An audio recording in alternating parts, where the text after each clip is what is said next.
Welcome to Trading Day. I'm Roger Peterson. Thank you very much for joining us. Let's take a look at what some of our headlines are in the BNN Bloomberg newsroom.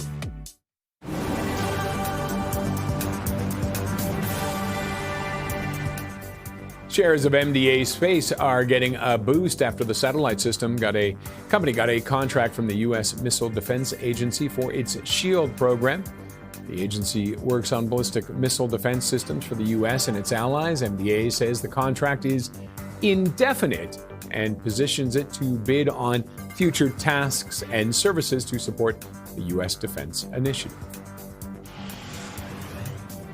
Lundin Gold says it has found a potential world-class copper deposit in southeast Ecuador. The company's chief executive officer says it has the ability to rival other copper hotspots, including Peru and Chile. Lundin is now figuring out the next steps and says development will require extra studies.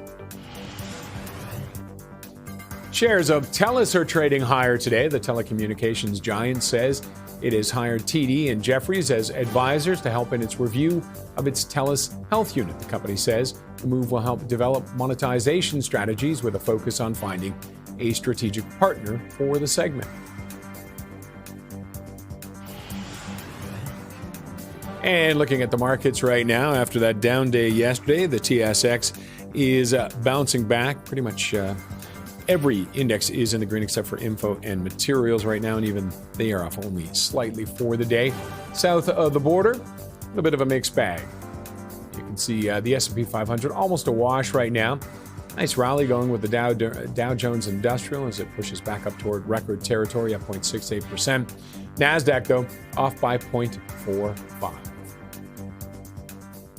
Well, as we continue to monitor the ongoing news coming out of the U.S. and Venezuela, Canada's oil sector continues to see some question marks on whether Venezuela's crude could compete with or displace Canadian barrels. For more on this, we were joined earlier by Kelsey Keane, Director of Equity Capital Markets at the National Bank of Canada. The first week into 2026, there's been a lot of news about oil, starting with, initially we were looking forward to OPEC, and now the news about what the U.S. is doing in Venezuela. I think a lot of the reaction that we're seeing in these stocks is sentiment driven. I mean, the fundamentals for Canadian oil producers are still strong. And what gives you that confidence with them? What do you like about them? Yeah, so when we think about Venezuela, I mean, they are also, they have a lot of reserves of heavy crude oil, and that's what Canada also produces. But when you think about the two investment landscapes, Canada is much stronger. So for those looking to put capital into an oil industry, Canada provides a lower risk market with access to global markets. And I think this is a real opportunity for our government to progress pipelines and put more investment in the industry. And I guess, I mean, two of the big things, too, is proven reserves and fairly accurate proven reserves. Exactly. And it's mostly maintenance here, whereas down in Venezuela right now, they could be looking at a massive rebuild. That's right. And if we look at what's been happening in Venezuela over the last 15 to 20 years, there's really been a decline in production. And we're looking at almost starting from a brand new place where Canada is much further ahead. But I think as we think longer term, we will see that production come online. And Canada really needs to think about progressing the resources that we have here. And will there be demand for it the magical pipeline that everybody is, well, maybe not everybody is hoping and dreaming for, but a lot of people says needs to be built to the West Coast. Will there be demand for it? The argument has been that maybe there isn't the demand, but if we build it, will we see people coming then? Yes, I believe so. And a lot of those exports are expected to go to Asia. And I think that also touches on another really important point here for Canadians' oil industry, is that we should be looking at diversifying our outputs or our exports. Mm-hmm. So looking beyond the U.S. To sell our resources. And now, one of the things, I guess, a lot of the oil in Venezuela was going to China. Some of it looks like still will go there now. Yeah. But some of the ghost ships that was maybe going to China. Could we see Canada replace Venezuela now that maybe the U.S. is looking at Venezuela favorably? Could China be our replacement for the U.S.? I think there's an opportunity there. And I mean, Kearney's in China now. Mm-hmm. So I think, there's still a lot up in the air in terms of what's going to happen. But I think we should be looking at all opportunities. And then just price overall for everything. Where do you see it going over the next year? You're going to put some magic ball in front of you. Here we go. Let's see. I mean, it's down, but a lot of them are down, but... When you say a year, that's a really long way away. Because, but what's the general direction? You're confident in it, so obviously. But the oil prices, it looks like, will remain where they're at right now for the next year, or for around here, I'm guessing? I think so. And I think we're still going to see fluctuations in the near term, just because every day there's a new development. And though I think that there's an underlying confidence in the Canadian industry, I think we have to see some more risk on go back into the sector. Okay, and then let's make a swing over to copper. The metals have been an interesting place. Copper, gold is the sexy one. Silver's been the crazy one right now, going up and down, and copper just kind of keeps going up and up. What's going on there? I mean, it was a bit of a hoarding down in the States, but where are we going to see that continue? Yeah, so a lot of this came on the back of the news about tariffs and depleting of inventories. I think there's a broader development of electrification and industries there. So I think all of that is feeding into copper prices. It hit record highs. It came off a little bit, but I think there's still underlying strength there, and we'll continue to see some strength given those fundamentals. And also some challenges on the other end, developing mines right now. And there's also been the strike down in Chile. That's right. Yeah. So, there's always, when we think about commodities, we have to think about both the supply and the demand. So obviously we're seeing strong demand, and we just got to make sure that there's proper supply. And any concerns with that, with the supply right now, trying to bring new mines on? And I think, I think it's too hard to say right now, but I think that there is a focus, on producing resources, given a strengthening economy, given everything that's happening around trade. So I believe that governments globally will be putting a lot of resources into it. Okay, and just one other direction we're going to go here, just talking about IPOs and investments. You're expecting to see those jump up this year. Yeah, exactly. So I think Canada's set for a rebound of the Canadian IPO market. And for anyone who's been following knows that's a long time coming. So we're excited to see that. There's a growing pipeline of Canadian issuers looking to list on the TSX. Broader equity markets have shown strength. And there were a couple IPOs in 2025 that were successfully done. So I think that is putting us in a good position to go forward into 2026 and see some new companies list. Any particular sector is going to be stronger than others when it comes to IPOs? I think we're looking broadly across all sectors. I think thematically there's a lot of strength within industrials. Obviously, we're seeing strength in defense today and yesterday. There's obviously the AI thematic. Resources, energy right now, a bit of fluctuations, but obviously in materials, there's a lot of strength. And I think just broadly, investors are looking to deploy capital. So any company that's been showing strong, stable growth and earnings is well positioned to go public. Kelsey Keene, Director of Equity Capital Markets at the National Bank of Canada. Coming up, we'll tell you about new data out today that shows Canada is diversifying some of its trade, with exports to the United States dropping.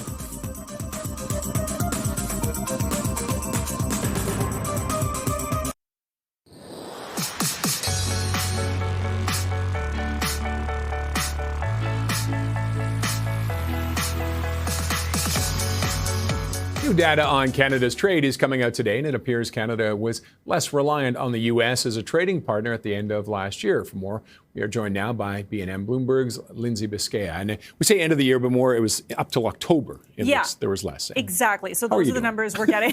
Those are the numbers we're getting. I mean, you're right. This is the month of October we're looking at, and it does show that exports to the U.S. are down by just over 4%, 4.1%. And when you look at the exports in total that Canada exported in the month of October, 67% of those were going to the U.S. So still a high number, obviously. They are our largest trading partner, but it is down by 4% compared to months previous. It's actually the lowest level since this kind of method of calculating these numbers was established in 1997, excluding the pandemic. And this is obviously something that the Prime Minister and the federal government has been talking about, diversifying trade away from the U.S. Seems like it might be working, but it's also maybe still too early to tell. Some economists are saying that we're still facing really strong headwinds when it comes to diversifying exports. You were speaking with William Pellerlin earlier from Macmillan, and he was talking about how it's hard to see whether this is actually going to be be a trend moving forward. Here's more on what he had to say.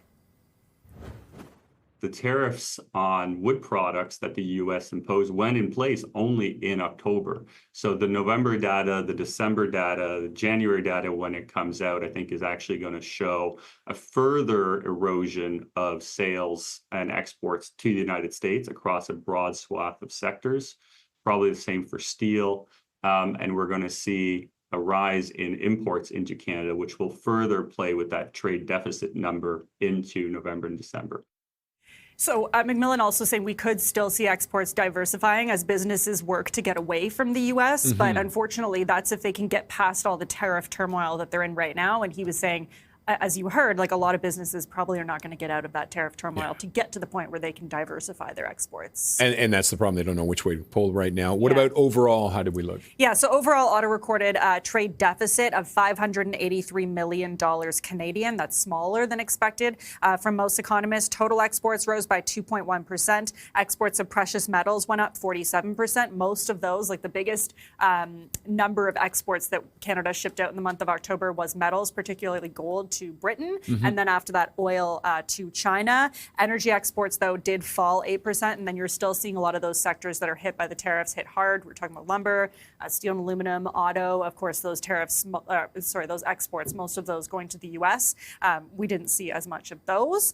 Also, still, as we were hearing from William Pellerlin, like we're not out of the woods yet. It's hard to see whether this is going to be a trend going forward, because if you look at the start of the year 2025 to October, exports are up just 0.8%. So not a lot at this point. And then again, we're waiting for more data because of the U.S. government shutdown. Things were coming out late. So we're waiting for November's numbers. That's coming at the end of this month. And it'll be interesting to see how November and December fared. Okay, we'll look for those. Lindsay, thanks as always. BNN Bloomberg's Lindsay Biscaya. Now, Brent crude is up 59 cents, while West Texas Intermediate rose 58 cents today. This comes after 2 days of decline as investors continue to monitor developments in Venezuela. For more on this, we're joined by Rob Thummel, Senior Portfolio Manager at Tortoise Capital. Rob, thank you for joining us. Thanks for having me. Is this kind of a return to normal for oil after the shock of Sunday? Well, I think so. I think obviously, the fundamentals of oil, the physical fundamentals really haven't changed if you think about it. We still have an oversupplied oil market, global oil market. So as a result of that, we continue to see, pressure on oil prices, and you see that in the futures curve as well. What could send oil prices higher? Well, there could be a disruption in the infrastructure, oil infrastructure. In Canada just as well as I do here in the U.S., oil infrastructure is really important, and so we don't see that happening in Venezuela right now. But if you took Venezuela oil off the market, then that would be a lot of barrels, probably about 1 million barrels off the supply, and that would help balance the markets a little faster. We don't think, though, on the opposite end, that Venezuela is just going to flood the market with oil. They're not just going to return to producing the 3 million barrels or whatever that may be that they have produced in the past, because the oil infrastructure, the oil fields need a significant amount of capital investment, and that's going to require years, not months or days, before Venezuela can become a more prominent source of oil and more of a global oil producer in the future. And just short term, with the president saying that they were going to take 30 to 50 million barrels from Venezuela for use in the U.S. What kind of a factor have we seen? Any details on how that will be coming into the system, or what kind of an impact it will have? Well, the only detail I've seen is I assume they'll probably take it to the Strategic Petroleum Reserve in South Texas, and some of that oil is not all of that oil, but some of that oil is already loaded onto vessels ready to be transported, and so that will likely end up back in the Strategic Petroleum Reserve, and so that's what I think. Obviously, as you know, we've been drawing down the Strategic Petroleum Reserve in the U.S. over the last couple of years, so it's likely we'll fill up the Strategic Petroleum Reserve with this heavy oil, like Canada produces as well. That's really important to the U.S. refining system and and U.S. energy in general. And what kind of a reaction down in the States has been with Canada? There's obviously a lot of oil flowing south. Have they talked about that? Are they thinking that maybe they'll see the oil start coming up from the south instead of coming down from the north? Yeah, no, that's a good question. You saw the stock reactions. You saw some of the, the Enbridge, who's a obviously a fantastic company that does, but has oil transportation. It was down. Some of the Canadian oil sands producers were down earlier this week on anticipation of, obviously there being competition and more oil, heavy oil per se, coming from Canada. The way we look at it at Tortoise is, look, we think low oil prices will result in increased consumer demand, both domestically and globally. And more heavy oil basically just means ultimately lower gasoline prices here in the U.S. And so that probably isn't a bad thing. It's probably a good thing. Okay, and let's talk about what some of the likely drivers are going to be. AI, it sounds like, and the build out, right? Well, yeah, longer term, yeah, from an AI perspective, we see a tremendous opportunity for natural gas, and we need a lot of natural gas. We've got a lot of natural gas in the U.S. There's a lot of natural gas, as you know, in Canada as well, and that's a great thing because AI is going to result in a significant increase in electricity demand, and you need a fuel source, and you need a cheap fuel source to power that. Natural gas is the answer, and it can help the U.S. win this global AI race because natural gas is a low-cost source of electricity that keeps electricity prices low. So we're excited about that longer term because of the large supply of natural gas in the U.S., but in Canada as well. And I've seen some reports that natural gas is expected to jump this year. Well, it could because of the demand, but remember, it's so weather really depends on what happens with the weather, and so we don't expect to see a substantial rise in natural gas prices, frankly, unless there's some weather event, some polar vortex or something along those lines, both domestically or globally. But there's a lot of supply of natural gas here in North America, and that'll help keep prices, natural gas prices in particular, at reasonable levels. And where are some other places then people should be looking with the power expansion, natural gas, but what else? What other opportunities are there? Nuclear is an option. I mean, we think there's some options in nuclear with the power expansion as well. Pipelines are a fantastic way to get exposure to AI, but you don't have to pay the multiples that you pay to buy mega cap tech, right? And it seems rather odd to say pipelines and AI, but if you think about it, if natural gas demand is going to rise, you're going to have a lot more volumes flowing through all of these pipelines in the U.S. and Canada, and that will allow for a lot of these pipeline companies to continue to pay their existing dividends, grow their existing dividends, and buy back shares. And yet, like I said, these stock prices are much cheaper than buying mega cap tech. And their growth rate's not maybe the same as mega cap tech, but they're still solid companies with great dividends, great growth rates, and have this maybe it's a tsunami, maybe it's just a large wave behind them in terms of AI supporting their business models for the next several decades. And can they handle that growth? Is there room for that?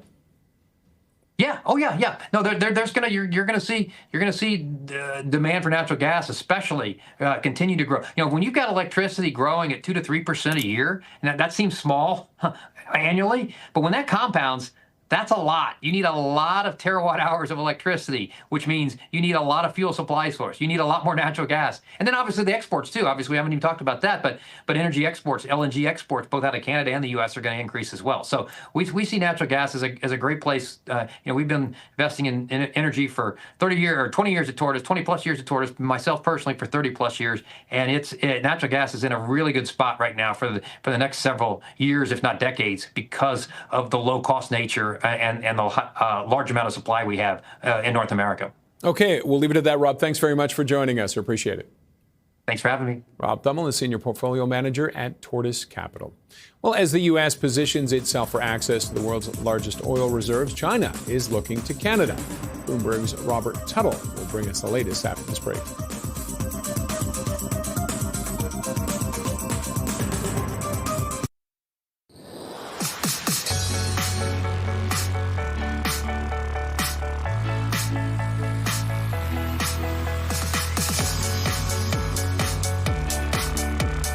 China's refiners all but cut off from Venezuelan crude in the past week as the U.S. positions itself for access to the world's largest oil reserve. They are eyeing a pricier alternative, but a reliable one, Canada.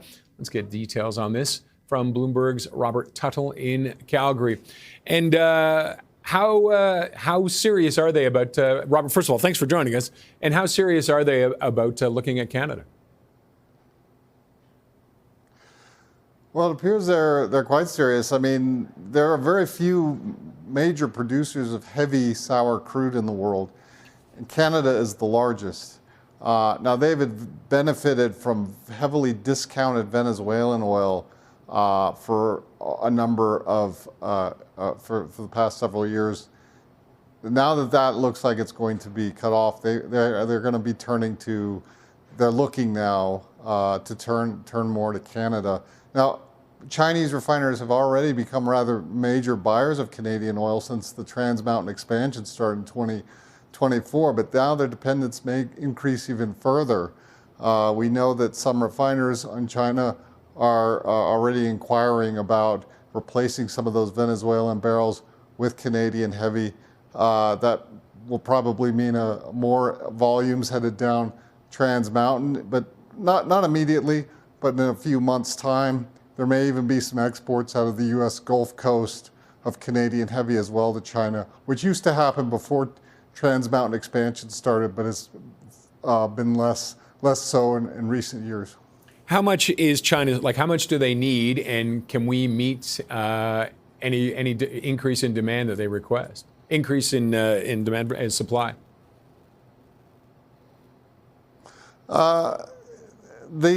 I don't have the exact volumes that they were taking from Venezuela, but Canada does have the ability to supplant barrels that they're going to lose. It would be right now the market in the U.S. Gulf Coast for Canadian looks like it could be supplanted by Venezuelan barrels, at least in the short term. When these, if what we've heard is that the U.S. will be taking in 50 million barrels. I don't know what the time period is for that, but they will be taking in 50 million barrels. That is already leading to much weaker prices for Canadian crude on the Gulf Coast. So there is an opportunity here to export oil, increase volumes to China. And remember, China is taking the majority of barrels now off Trans Mountain expansion off the west coast of Canada. That is about 64% last year. That could be boosted even further if needed, if they were to bid up the price on those barrels, and that would perhaps supplant oil that's going down to California. And other than Venezuela, what other competitors would there be for Canada for this potential growth? There's not many. I mean, for this grade of crude oil that's this heavy and sour, there's not many, but there's heavy fuel oil that could come from anywhere, including Brazil. The Middle East has volumes of crude that could be used to supplant it. But when you're looking for an exact Mexico. But if you're looking for something very similar to Canadian, Venezuelan is it. And right now it looks like those volumes. Right now there's quite a bit of oil on the market. China has enough through the first quarter of Venezuelan that's just floating off the shore or in storage. So after that point, they'll be probably looking to use Canadian. So that could be that could help the price, which has weakened in the last few days quite a bit. It's been quite soft, even in Alberta and down on the Gulf Coast for Canadian because of this, what's happened over the past few days. Okay, we'll wrap it up there. Robert, thanks very much for joining us. That's Bloomberg's Robert Tuttle. Coming up, new data from Stats Canada shows that we may not be as reliant on the U.S. as we think. We'll have more on that after the break.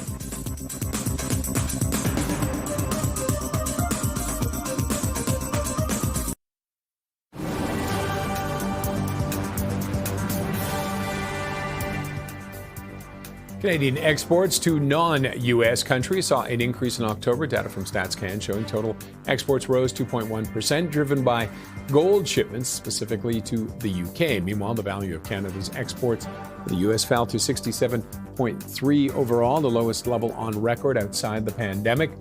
Imports were higher as the country brought in record shipments of computers and computer parts. Smartphones and industrial machinery and equipment also drove the increase. Shares of MDA Space are getting a boost, up 5.6 right now after the satellite system company got a contract from the U.S. Missile Defense Agency for its SHIELD program. The agency works on ballistic missile defense systems for the U.S. and its allies. MDA says the contract is indefinite and positions it to bid on future tasks and services to support the U.S. defense initiative.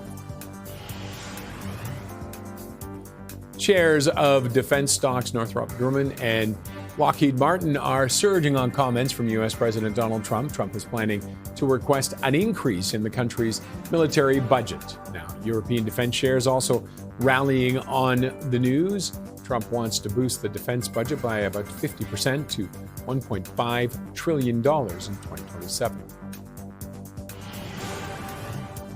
Turning to the markets, the TSX back in the winning side right now. It's up 0.35%.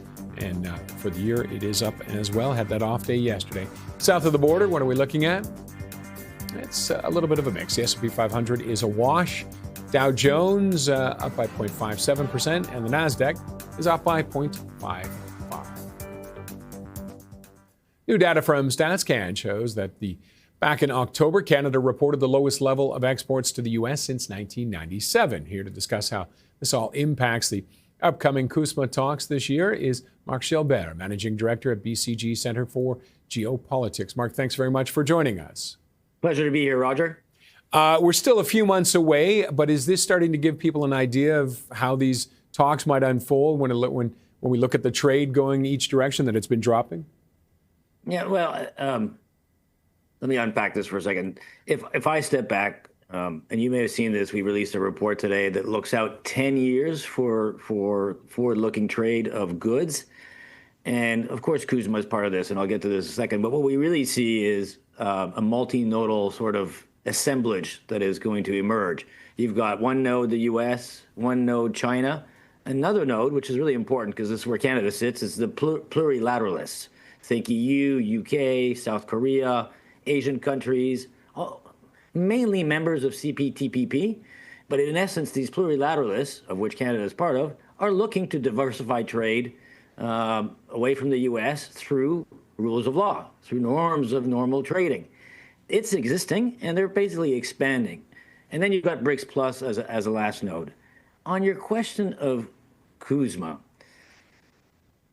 it is very clear that there are multiple scenarios for where this may land. Knowing that it may not land, Canada is trying to build out trading relationships with other nations, hence the plurilateralists. Bookends on CUSMA. No agreement. It's forfeited, it's closed, it's gone. Mm-hmm. Other bookend, it's completely overhauled. We do not expect tweaks on the margin. So no agreement, full out overhaul of the agreement. In our last interaction with USTR, the direction of travel was a refresh, a revisit, an overhaul of CUSMA. Your guess is as good as mine where we'll land in the middle of these new things. It could also be two agreements, right? One with Mexico and the U.S. and one with Canada and the U.S. because the demands are very different and the expectations are very different. For now, the cards are on the table for an agreement to get struck. In what shape and form, still unknown. So, and through all this, I mean, it is such a complicated time right now. You've got trying to do CUSMA, but then trying to reach out to China. We have the prime minister heading there, right? And the other options, the other node that you talked about. Can we move that easily? Reposition from the U.S. to those two other directions? In short, nothing is easy. However, you saw the recent trade data from Stats Canada. You just enunciated it. I saw it come out this morning. Shows that some of it can move. Of course, some goods are easier to move than others. But the reality is the Global South, BRICS Plus, China, they're all still trading. And they're trading heavily. At least 60% of the trade is not directly or indirectly affected by the U.S. And Canada is well positioned to lean into it. Now, things have to happen, you know, pipelines and infrastructure, but it can be done. It's just not as easy as heading south as it has been in the last while. Now, note, in our forecast, 10 years out, U.S. trade growth is growing more slowly than it has been. It's going to grow at 1%. China trade is going to grow at 2%. Why? Because China's trading even more with the global south, the BRICS, and the rest of the world. Plurilateralist trade growth is going to be 3%, right? Because they all realize they need to diversify trade because they've been fairly dependent on the U.S. Last point on this, global trade is still growing. It's growing at about 2.5%, which is 0.1 roughly above GDP. So Canada is a trading nation. It stands to gain from trading with others. It's positioned to do so. The feasibility will depend on how fast we mobilize. And what I mean, it feels like we might be, I want to say, a little late to the table for more international trading because we've relied on the U.S. What do we bring that other countries will want then? Stability. The norms of global trade, rules-based trade. Whether the UK, South Korea, many Asian countries, even Cambodia, EU, they all still operate today with stable rules-based trade. And Canada is part of that. So stability, quality, guarantee of supply chain. I don't know if we're late to the game. I think we are converging that it's time to act and act faster further. And you think we can do this pivot? Absolutely. On certain goods, and certain goods, I think it'll be harder because certain goods just don't travel and there's no demand for it. But absolutely, there is no reason why Canada is not more exposed in exporting to the global south. And global south is growing much faster than the U.S. Of course, their consumption rate is not the same. The wealth per capita is not the same, but the growth rate is enormous. And there's no reason why that should be left open to other nations to serve. And are we starting to see any trends? I mean, it's essentially been 9 months since Liberation Day, our election, the election here of Mark Carney, the elbows up, and we're looking elsewhere. Are we starting to see any trends in trade with that? Early signals. I mean, you saw the data today. It's indicative, but it would be anecdotal information that I have. What we're seeing is leaders in Canada have and are embedding geopolitics into any capital and strategic decision they're making. Two, they're really trying to enhance their supply chain resilience, whether it's enhancing others by being the provider and the supplier of choice or their own. And there's a cost to that, by the way. And everyone's trying to reduce costs because no matter what happens in the new world order, you need to be as cost productive as possible. Canada stands to gain there. Leaders are acting on this. And I think they've come to the table ready to move. Okay, we're going to have to wrap it up there, Mark. I was going to ask another question, but I think we're out of time. Thank you very much for joining us. We appreciate it.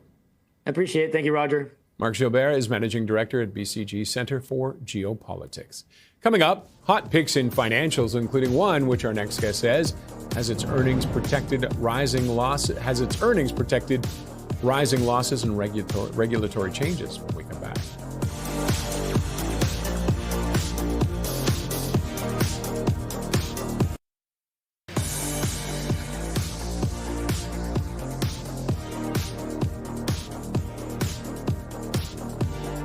Time now for hot picks, and earlier we zeroed in on 3 plays in financials with Moshe Orenbuch, analyst at TD Cowen. We kick things off with Capital One Financial as his top pick, a stock he thinks the acquisition of Discover Financial Services will continue to add to its earnings power.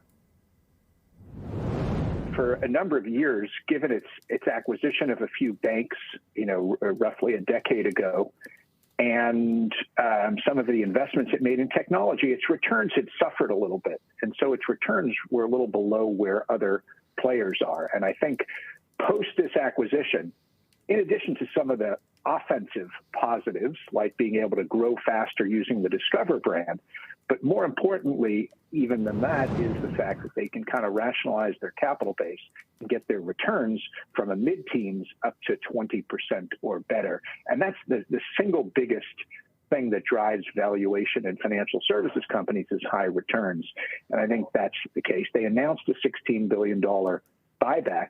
They've actually got $17 billion of excess capital, so that's not the end of the story. Mm-hmm. They'll have lots of opportunity to do that, but that's going to be a big driver. And as 26 kind of rolls along, they'll be able to use the Discover brand more aggressively to grow the top line. Just we're tight for time, and I'm sorry, but what is their business model? So they issue Visa cards, do they? Capital One is the largest issuer, at least measured by balances of Visa and MasterCards in the United States. They also are one of the larger auto lenders, and they have a banking business as well. So their business model spans all those. They're best known for the cards because they're a big advertiser on television. Right. Synchrony Financial. Can you remind us what they do, please, and tell us what draws you to this stock? Sure. So Synchrony is a kind of private label and kind of white label issuer where they go in for partners, some of their big partners like Walmart or PayPal and Amazon, and lend to their customers. And that's what they do. They have about $100 billion. They're not quite as large. But they're the largest kind of in that space. What draws us to them is that because of some pricing changes that they've done and the fact that they just restarted their contract with Walmart, their growth should accelerate in 2026. We've got 7% revenue growth, and that's what's attractive there, and it's relatively inexpensive. And finally, I do notice when you're shopping online now, you often get an offer, hey, pay in installments for this thing. I see a lot of ads actually for Klarna, but Affirm is in that similar business, buy now, pay later. Yes. Yes, it is. And Affirm has got 30% growth in both volume and revenues, the fastest growing of the companies that we cover. And I think what they have going for them, in addition to that very strong current position, is they basically have issued nearly 3 million Visa cards so that their customers, and that number is growing, so their customers will not only be able to shop online using Affirm, but in-store as well. And that's kind of the next leg of growth for that company. Not one that you'd buy, not inexpensive, but it is a spectacular kind of growth opportunity. What is the basic buy now, pay later model? They make money off the interest, but is it like a credit card? If you don't pay on time, then you face a very high borrowing cost? Right. So Affirm is actually very, very adamant about that. They are fixed rate, and you can never get charged more than that. Oh. And it's only on the amount that you borrow, and it's paid down over a specific number of months. So it does ensure that the borrower can't get into what they view as a cycle of debt that you could apply kind of to the credit card model. Oh, that's interesting. So it doesn't balloon out as can happen with credit cards. You end up with an interest rate well over 20%. Yeah, I mean, they could have an interest rate over 20%, but it's only on the amount that you're borrowing, and it does amortize down as you pay it off over, a set number of months. Right. Fascinating. But obviously, yeah, I've really noticed that online shopping sites now are pushing that buy now, pay later model. Yes. Right. That is correct. There's a lot of that going on. And like I said, I mean, e-commerce is large and growing, but in-store commerce is significantly larger. So as they can get that number from, there was 2.8 million of those cards issued at September 30th, get that number higher, and further penetration into in-store commerce, I think there's a next leg of growth as well. Anyway, speaking with Moshe Orenbuch, analyst at TD Cowen. Still ahead, today's market movers with Bloomberg's Matthew Griffin.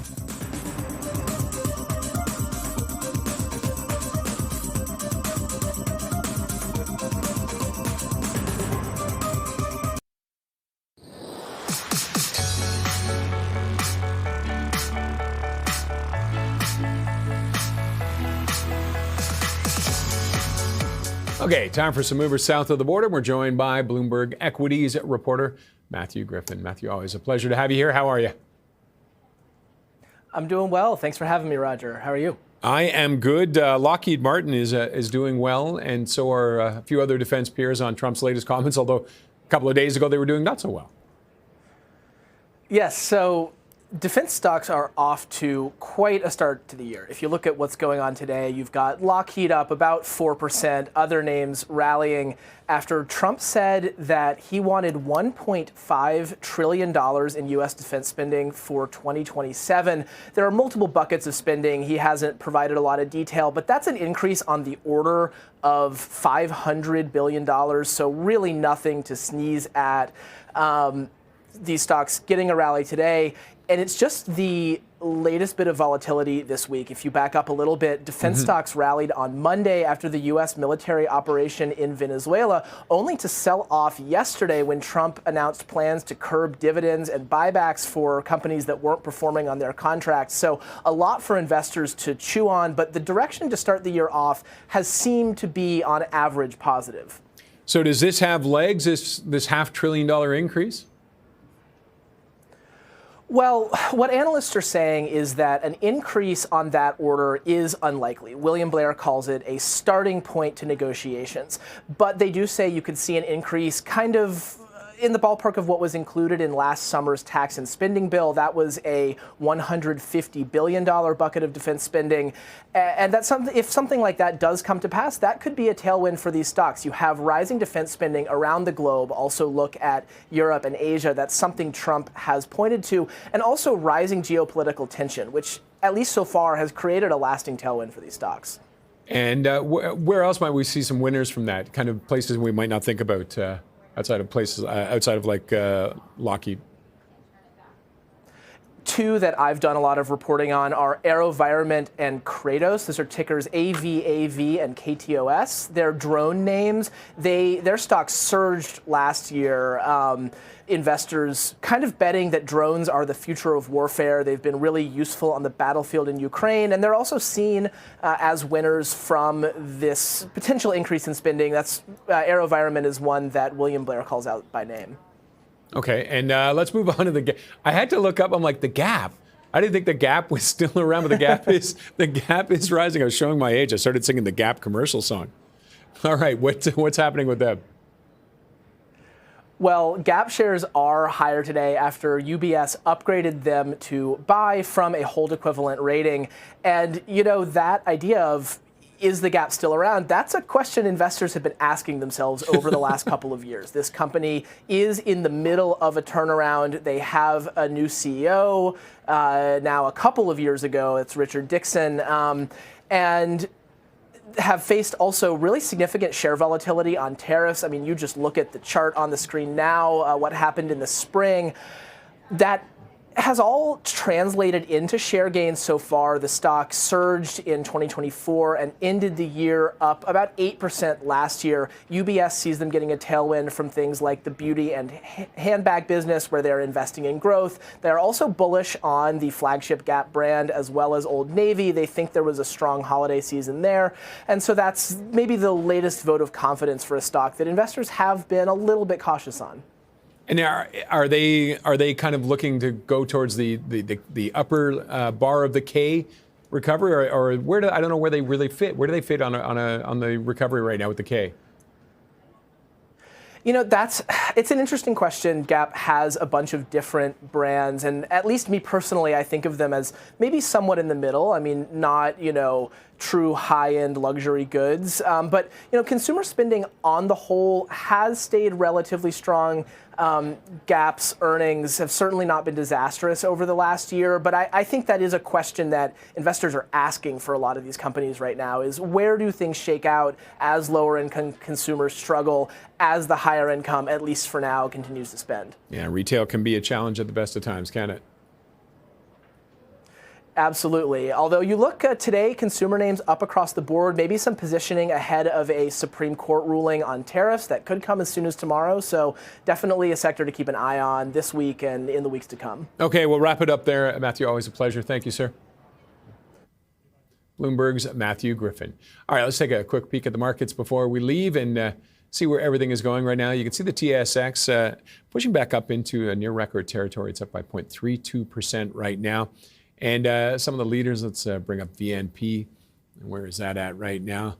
It's up 7.5% and doing all right. BTE is another one that we should be keeping an eye on, having a good day as well. 6% increase for Baytex. And last one, we want to look at MDA, of course, on that news of the contract south of the border. It was up 5.38% right now. That's it. We're not going to look at people having a down day. We're just going to look at positive. That wraps up this edition of Trading Day. Have yourself a great afternoon.